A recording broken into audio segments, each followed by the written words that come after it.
Don't you know that playing with women is an art, and cheating is what makes a man? Don't you think I'm such a gorgeous husband? I've reached my limit. I am Martha, 52 years old. I work part-time as a cleaning lady in a nursing home. I have been married to a janitor my age for 25 years. We have 2 children, Harry and Jean. They are both college students. One day before work, my husband started holding a bottle I had never seen before, and I was like, huh? Perfume? I raised my eyebrows because my husband had never used perfume since we were married. Then he gave me a condescending look and said something about why I shouldn't use perfume. No, it's not bad, but... I'm not saying it's bad, but why all of a sudden? I simply asked him about it, and then... A man of any age needs to improve himself. And suddenly... A woman is no longer a lady when she has a child. They just become mothers. A man is still a man because he doesn't have to give birth. He dodged my question, saying that there might be a difference in perspective here. And presbyopia. You need to take those glasses off right now. You're shifting them to look at things. I'm changing to double vision colored lenses at work because I want to take care of myself at my age. And my husband pulls out a pair of purple colored glasses from his pocket to show me. It was a very shiny pair of glasses with silver frames on the top. He didn't seem to like the way I was judging him by the look on his face. As he put the perfume away in his bag, he sprayed it in my face. I gagged on the harsh mist. I coughed and cried. It's a sanitizer for an old hag. He laughed, and laughed, and laughed, and then he slammed the door and went to work. Perfume? Colored glasses? I was horrified by this surprising array of things, and I was also horrified by his aggressive way of talking to me, spraying perfume on my face. That was the beginning of my husband's aggressiveness towards me. The next day, I was standing in front of the bank, feeling very sad. Why was my husband like that yesterday? I don't think there is a single person who wouldn't be depressed by getting belittled and having perfume sprayed on their face. But I didn't want my sons to see me unhappy. And also, because of my pride in working at the nursing home, I never wanted the people at the facility to see a depressed face. So, there was only one solution. I was a little bit depressed at times like these. Let's go out for a nice lunch alone to blow off steam. I have a bank account with my earnings from my days when I used to be single. I went out in front of the station with a bank book of my personal account. My mother opened this account at the post office when I was born, and it has been funded ever since. And I still save the money for my cleaning job by separating it from the monthly household expenses. I had hoped to use it for my first and second son's weddings, and I have been spending up to $50 a month of it on treats like this. But I didn't feel the need for a reward so soon and didn't use it for a few months. This is a secret course for me. But when I went to the ATM to withdraw the money, I was surprised. I checked my balance, and to my surprise, it was $0. Huh? What? My mind went blank. I rushed to check the contents of the bank book. That's the only place I could think of. I ran home. I was too weak and pale to comfort myself. Did you use the money from my savings account? I hold up the bank book, and he says, I spent it, but so what? That was the dreadful reply from my husband. You spent it? Because we're family, and what belongs to the family belongs to everyone. What kind of philosophy is that? This was to fund Harry and Jean's future wedding and new house. You can't touch it.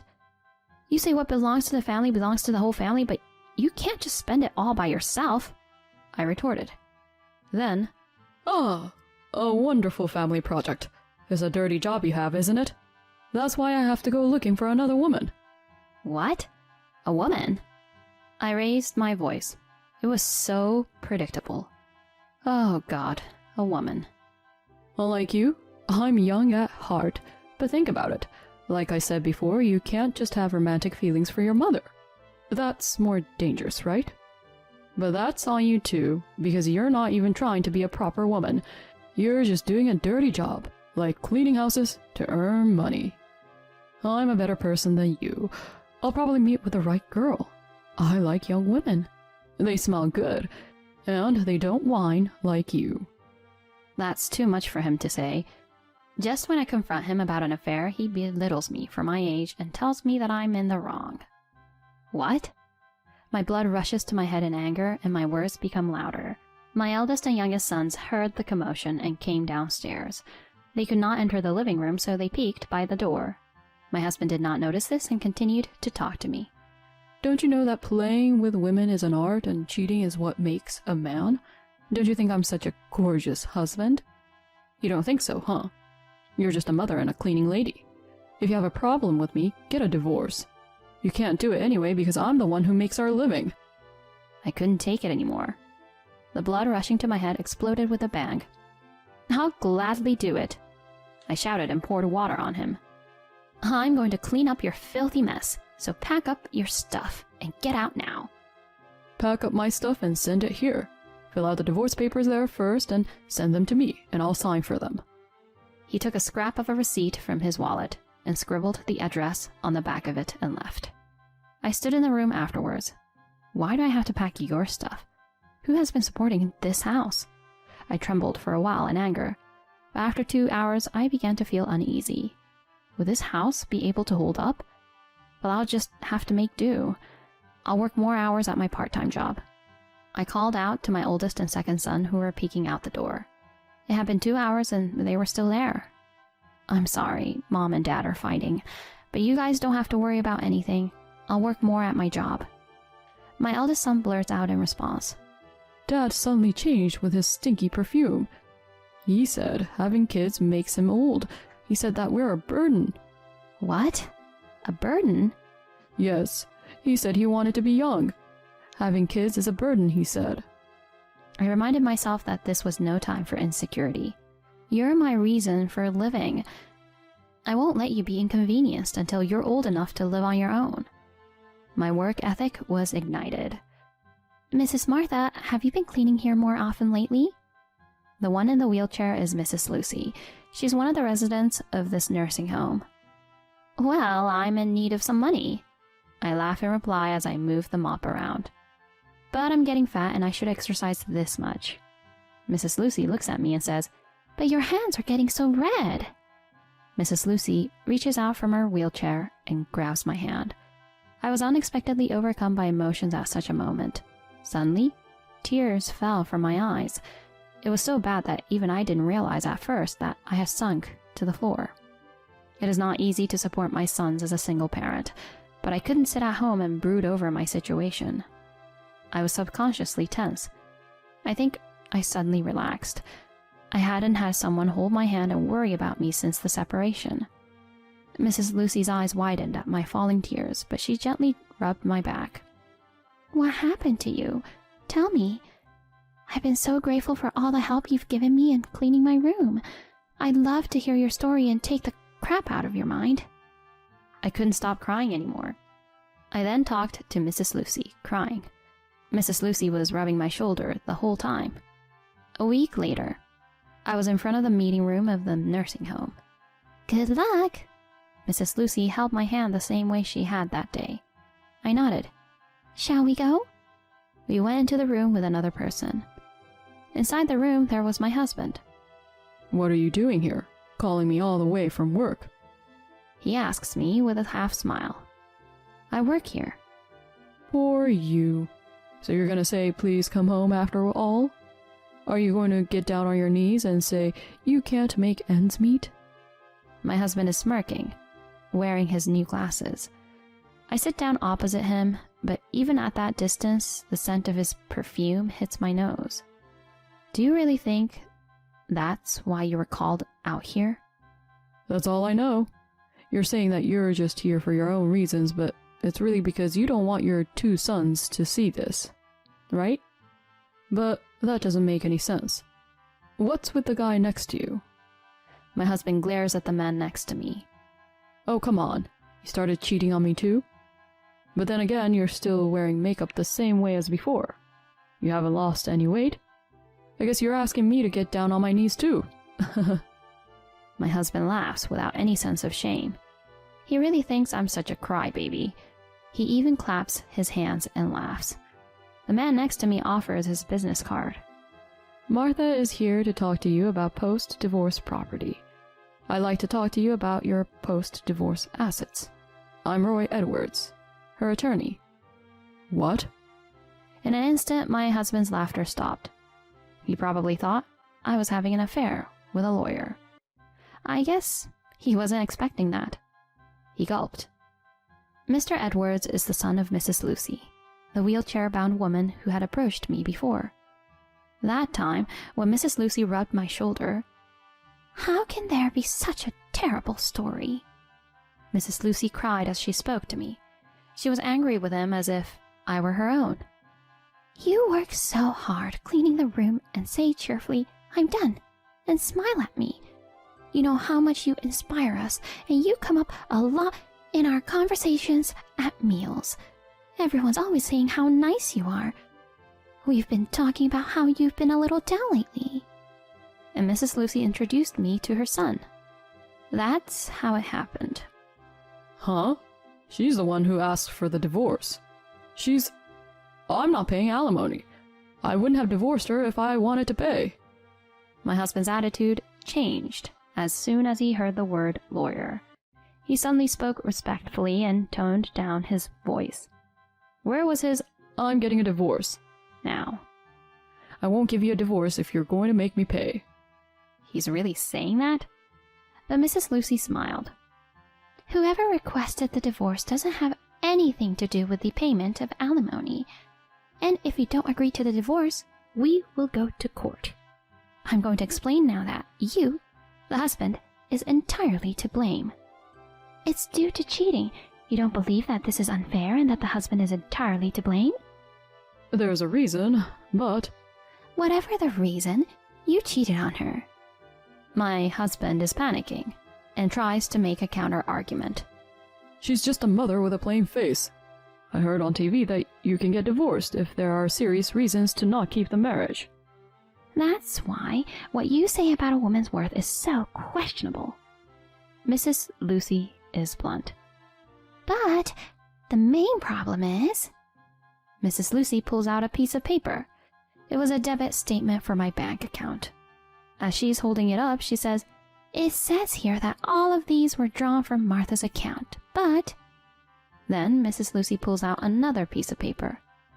"This debit card is in your name, her husband." My husband nods in a shaky way. He must have admitted that he used it. Mrs. Lucy's voice was slow in contrast to my husband's rapid speech, like a gentle, gradual overpowering. "I see." Mrs. Lucy looked at me, and she confirmed it. "Do you have any memory of making cards like this?" I shake my head. I breathe in and answer clearly. "No." Mrs. Lucy turned her face back to my husband. "It looks like this was made with a family card linked to this account. You made a card without your wife's knowledge and falsified the application form. Therefore, you are guilty of forgery." What's that? "It's a crime." What? "In other words, it is a criminal matter. A crime." That word carried so much weight. They're words that people don't use in their normal lives. My husband was confronted with the reality of having committed such a crime. "So, here are the card statements. For branded bags, cosmetics, accessories." I don't have it all. I gave them away. "It doesn't matter." Mrs. Lucy brushed it off. I have to say something. I mean, how could you use your wife's money to buy a present for a woman you're having an affair with? I just had to butt in. Spending your wife's money while saying that cheating is what makes a man is beyond shallow. But I also thought that those crooked values should be beaten down, and I should cut him off at that point. "I have the statement as evidence, so you'll have to pay this in addition to the alimony." Oh. My husband fell off his chair. "That is why I called you to be present." Mrs. Lucy gets up and opens the door. Mrs. Lucy told us the story, you know. My sons came in. Oh, you! My husband, still lying on the ground, looks up at them. They both look down at him. So, we're just a burden to you, huh? But we feel like you're the one who's being a burden because you spent our money and put us at a disadvantage. Then my oldest son sprays him with perfume that my husband had left from the house. I'll disinfect you. You get out of our house. He cried the whole time. I watched him for a while. Shall we go? We have nothing more to talk about. Mrs. Lucy urged me to go. We left the room, leaving my husband snotty-nosed and shaking. The people from the nursing home were waiting for us outside. How did it go? Mrs. Judy, a client from the nursing home who was in a wheelchair, was in the front of the group and called out to us. It was fine. Mrs. Lucy's son replied. Everyone applauded. I looked back at the meeting room. I wonder if my husband can hear the applause as he breaks down in tears. I was able to have this ending with everyone at the nursing home, my oldest and youngest sons. In the end, my husband and I were divorced. Mrs. Lucy was right. I got my alimony and my money back. My husband was thrown out, penniless. Of course, I got my alimony from the other woman too. Thanks to that, they split up. I'm no good without someone. I also got an email from him, crying to get back together with me. I'm not your mother. I blocked his calls. The day came when I had to withdraw half of the money from my savings account.